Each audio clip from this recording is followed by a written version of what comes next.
Bauchi State was created in 1976, located in the northeastern part of Nigeria, and at present it is made up of 20 local government councils.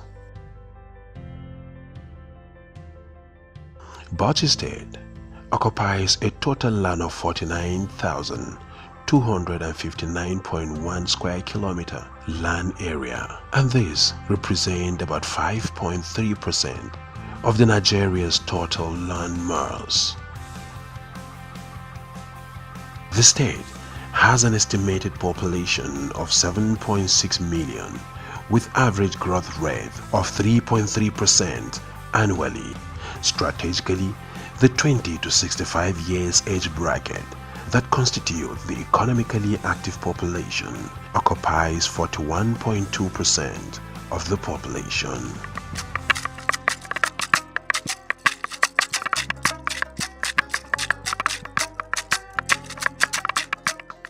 Bauchi State has 45 ethnic groups enriched with fascinating cultures and traditions, and speak varied languages, with Hausa language as the commonest among them. But English is an official language. The state is located between latitudes 9031 and 12031 north of the equator, while on the east of the Greenwich meridian, the state lies between longitude 8051 and 110. Bauchi State spans between two ecological zones, the Sudan Savanna and the Sahel Savanna. The state also has a rainfall regime from May to September that ranges from 700 mm in the extreme north zone and 1,300 mm in the south. The state of security in Bauchi State is very good. Even though Bauchi State is located in the northeastern region of Nigeria, it has never been at the center of any form of insurgency. And this is resulted from a deliberate effort and initiative by the state government to complement the formal security structures. Intelligence gathering on security from all nooks and crannies of the state, it has been actually been perfected in that angle, where we take care of ourselves. We have interest in community policing in the state. So therefore, everybody is participating in protecting his immediate environment. And at the same time, we also engage the private security organizations who are principally to monitor, to guard, to monitor and report any kind of insurgency, so that the formal security structure could actually come in and take action as and when due, effectively. While in another form, we're able to carry along all the place-based organizations by way of restructuring the way they are conducting their affairs. These are some of the few among the initiatives involved by the state government to actually stem any form of threat in the state. Bauchi State is located in the Sudan Savanna and some part of the North Guinea Savanna. It occupies a landmass of about 49,248 square kilometer, encompassing about 4.2 million hectares of arable land, out of which only about 1.8 million hectares is presently being cultivated. God, in His infinite mercy, has blessed Bauchi and strategically located it in the northeast region, and it serves as a hub in the region because it connects with about 6 states in the the northeastern region, and also borders actually serve as a gateway to other neighboring countries like Chad, Cameroon, Niger, and what have you. So as a state, we have comparative advantages in a number of sectors, but principally we are targeting at agriculture because it's the mainstay of the state. Secondly, tourism. Thirdly, solid minerals. The state has Fadama land of about 181,000 hectares, located along drainages. But only 25,000 hectares have been developed for dry season irrigation farming. You know, Bauchi state government have spent a lot of money and have made a lot of effort in trying to see that farmers are into dry season farming, which we refer to as irrigation farming. In this regards, a lot of dams have been constructed and more are on the way. We have the Gulka Dam, we have the Kapinzaki Dam, we have the Galala Dam with large, vast land area. Apart from the dams, there are river basins that have good agricultural potentials. The predominant crops being cultivated in rain-fed season are sorghum, millet, rice, maize, groundnut, soya beans, cowpea, tomato, onion, and sesame seeds.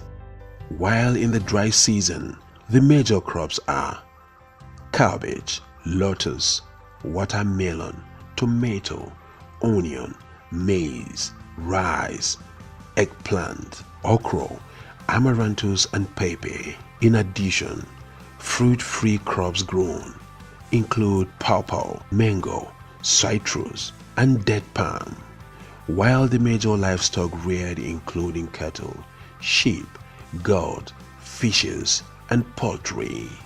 A lot of effort has been put place by the government in terms of providing infrastructure like construction of feeder roads to the communities that will use these water bodies to irrigate and bring out the communities outside. The interconnectivity of communities via provision of good access road network to facilitate transportation of produce to market and ports for export. To complement the existing road network in the state, even though it's efficient, but the government has recently commissioned an international airport that will serve as a dry cargo airport meant for the export of agricultural produce. Is another opportunity that will support the investment climate in the state. Bauchi State Government also provide other supportive services to farmers. Also is part of the government effort in establishing some structures that will help the farmers. For example, we have so many storage facilities in the state. We have 3 big warehouses, 3 large community warehouses, 3 silos that are there made available to the farmers. Given the ever-increasing population, coupled with the gap between the annual agricultural production of about 4.2 million metric tons and the estimated combined total demand of over 7 million metric tons of various crops, as well as the quest to engage the teeming youth in agri-ventures, the need for investment in agricultural sector cannot be overemphasized. From the foregoing, that is in the agricultural sector, you see, we have comparative advantage, which we believe with the right investment at the right time, the maximum benefit can be attractive. I am sure of that because we have given the policy initiatives, the support services provided by the government, enabling environment, everything will just be at default. So therefore, in this sector, the government is requesting for expression of interest, bill of investment in 3 critical ways. 1, in commercial agriculture, given the abundant mass of land in the state, about 4.2 million hectares, as I said. So commercial agriculture with the arable land will be a very good one, which we believe, as I said, with the right investment at the right time, we can be able to go into rice production, the paddy rice, because as recently encouraged by the federal government, a lot of teeming youths engage in this form of paddy rice cultivation, and they're able to, within the last 1 year, we witnessed over 10,000 metric tons of rice produced in the state. So to patch it up, well, this arable land could be used for cultivation of soybeans, sesame seeds, weeds, and what have you. That is one aspect, commercial agriculture. Second opportunity we have, we're also requesting for an expression of interest in agro-processing industries, companies that will add value to whatever agricultural produce and come up with something that will be to the quest of people. And thirdly, livestock production and meat processing is also a hub in Bauchi. We have it. We have a meat processing company that has been established a long time ago, and we have a good grazing area which complement this drive. So any investment in this sector can be accommodated wholeheartedly and will be of mutual benefit to the parties concerned. Bauchi State has high potentiality in mineral deposit across the state, as virtually all the 20 local government areas are blessed with multiple mineral deposit. Recently, we went around the states, the 20 local governments, and we discovered about 103 different mineral samples with about 60 different mineral varieties. When I say mineral varieties, does not mean mineral types. In one single type, you can have so many varieties. Like quartz, you can have rose quartz, smoky quartz. It's a variety of quartz. Korondu, you can have quite a number of varieties. So we discovered 60 different mineral varieties in the state. That is not conclusive. You can have much more varieties within the state, because what we did was to visit the local government headquarters and collect samples from the miners in that local government. So by the time you reach out to where the mining is taking place, you can have so many different varieties. In terms of the mineral types, you can have the metallic. Bauchi is known for its lead, zinc, tin, columbite, tantalite, wolframite, copper. You can have the non-metallic, the kaolin, gypsum, granite, quite a number of gemstones, like the corundum I mentioned, the amethyst. Amethyst is almost all over. In terms of mineral sources, we are really endowed. That's not just solid minerals. The state is blazed with 2 sedimentary basins. And you have the Upper Benue Trough, where currently petroleum exploration is ongoing. And you have the Chad Basin. At the tail end of northern Bauchi, you have Chad Basin. It's another potential where you can find oil. The policy thrust of government on solid mineral sector is to drive investment by provision of incentives and enabling environment for private sector engagement. In the entire region, Bauchi State actually is the mother when it comes to solid minerals endowment. We are strategic in this sector, and the government is ever ready to partner with any potential investor in the development of this sector, right from generation of geodata science in respect of the key solid minerals, because they are in numbers, they are varied. So we are ready to partner with any potential investor in that regard under PPP, public-private partnership arrangement, to drive that. And at the same time, we can also enter into PPP arrangement for mechanization to actually boost the development and production of these solid minerals. And at the same time, we can also facilitate by way of policy reforms to accommodate any kind of support that will be geared towards the development of these solid minerals, like provision of basic infrastructures in the mining field. It's also critical in this kind of relationship. So the government is ready to play that game as well, and subject to agreed terms and conditions.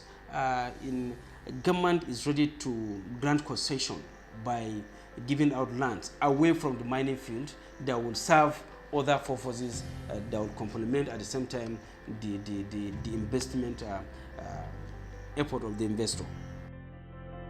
Bauchi State is one of the few states in Nigeria that the nature has endowed with great tourism potentials and leisure that are investment friendly. The Yankari Game Reserve was actually established in 1956 by the then Northern Regional Government. And it has since then undergone a lot of transformation in both ownership and management. But it is now fully owned and managed by the Bauchi State Government of Nigeria. It has a landmass of about 2,244 square kilometers, and a lot of species of animals. Apart from the animals, we also have warm springs. So far, 5 have been discovered, and among the 5, only one has been developed for swimming and other things. Yankari, like any other tourist destination, has its own shortcomings. For instance, poaching. Poaching is a big problem for us in Yankari, and one of the reasons why we have a lot of poaching is the non-proper development of the patrol trucks, which if properly developed, it will assist in arresting the poaching activities. But so far, so good. A lot of developments have taken place. It manages a resort of about 120 rooms, and the resort is one of the best so far in the country. And as I'm talking now, we are also establishing an airstrip that will take small planes. Already we have a helipad. So many developments are taking place, but we actually need more. In terms of the species, we have about 50 species of mammals and over 300 species of birds. Some of the birds are migrants, but mostly are indigenous birds in the reserve. And of recent, what we thought has been extinct in Yankari, the leopard was discovered after 30 years. So Yankari is really bubbling and shining as an attraction of tourism. It is simply classic, revealing a strong blend of traditional architecture with modern building technology and careful selection of materials to complement the natural and cultural environment.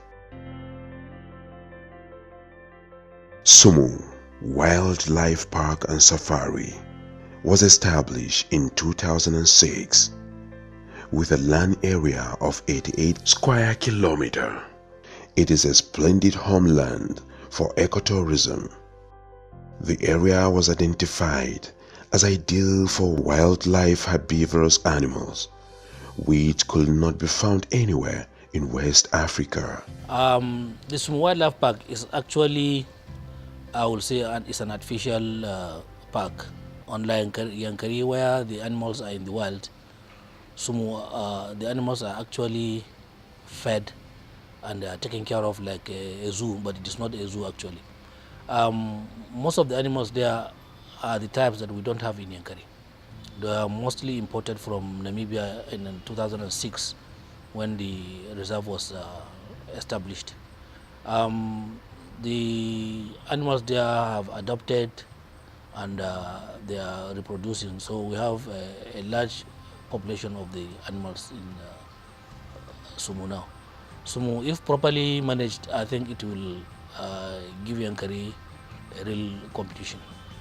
We have numerous hotels that can support Yankari and Sumu in terms of tourism activities.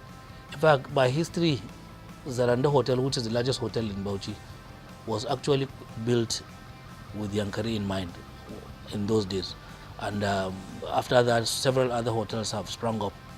And an international airport is very close to Sumu, just about 20 kilometers. So all these give tourism a very good definition and something to talk about in Bauchi State. Visitors to Bauchi State has great fascinating scenes and colorful activity to behold, souvenirs to cherish, and unique happy memories of its hospitable people.